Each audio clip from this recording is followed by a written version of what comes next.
वो कॉमर्स के जरिए या फिर हम शॉपिफाई के ऊपर काम करें, तो उसका एक ही जवाब है कि आप अगर ई कॉमर्स कर रहे हैं, ऑनलाइन कोई प्रोडक्ट बेच रहे हैं, तो आपको सिर्फ और सिर्फ शॉपिफाई का ही इस्तेमाल करना है। क्योंकि जब आप वर्डप्रेस के ऊपर एक साइट बनाते हैं तो ये एक बहुत अनसिक्योर्ड सी साइट बनती है आपकी। इसके अंदर हैकिंग के मसले आ सकते हैं, इसके अंदर बैकअप के इश्यूज होते हैं, और इसके अंदर स्केलिंग के मसले आएंगे, क्योंकि आप वर्डप्रेस होस्ट कर रहे हैं अपनी पर्सनल होस्टिंग के ऊपर जो आपने किसी से खरीदी होगी। अब जो होस्टिंग होती है, अगर आप अच्छी वाली होस्टिंग लेंगे, महंगी वाली होस्टिंग लेंगे, तो वो आपको बहुत महंगी पड़ेगी। ठीक है, तो वो बिल्कुल वायबल नहीं होगा आपके लिए उस होस्टिंग पे काम करना।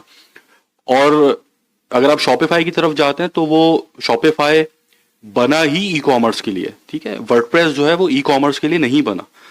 ठीक है, वर्डप्रेस के अंदर और बहुत सारी चीजें होती हैं, शॉपिफाई बना ही ई कॉमर्स के लिए, ऑनलाइन स्टोर के लिए।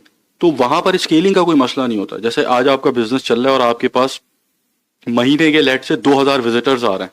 ठीक है, आपने अपनी प्रोडक्ट को स्केल किया, आपके एड्स आपने स्केल करना शुरू किए, तो जब आपके एड्स स्केल होंगे तो आपके पास ट्रैफिक भी ज्यादा आएगा।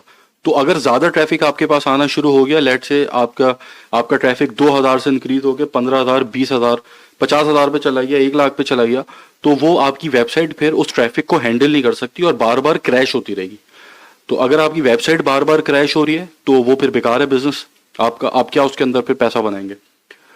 तो आपकी वेबसाइट जो है वो क्रैश नहीं होनी चाहिए। तो अगर आप शॉपिफाई के ऊपर काम कर रहे हैं तो वो बहुत ज्यादा ट्रैफिक को, ई कॉमर्स का जो ट्रैफिक है उसके हिसाब से आप जितनी स्केलिंग करना चाहें अपने एड्स को, आप उतना स्केल करें। पीछे शॉपिफाई बैठा हुआ है आपके ट्रैफिक को हैंडल करने के लिए।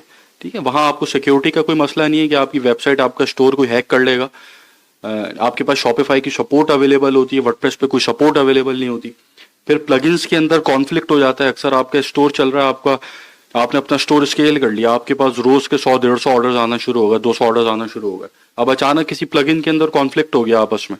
ठीक है, तो वो एक प्लगइन अगर मसला करेगा तो पूरा स्टोर बैठ जाएगा आपका उस एक प्लगइन की वजह से। जैसे यहां पर ये आपको प्लगइन्स नजर आ रहे थे, अब यहां पर कोई एक प्लगइन भी अगर मसला करेगा, ठीक है, तो वो और प्लगइन्स के ऊपर, पूरे स्टोर के ऊपर अफेक्ट पड़ेगा फिर उससे आपका। ठीक है, तो यहां आपको सहारा लेना पड़ता है डिफरेंट प्लगइन्स का जो मसला कर जाते हैं अक्सर।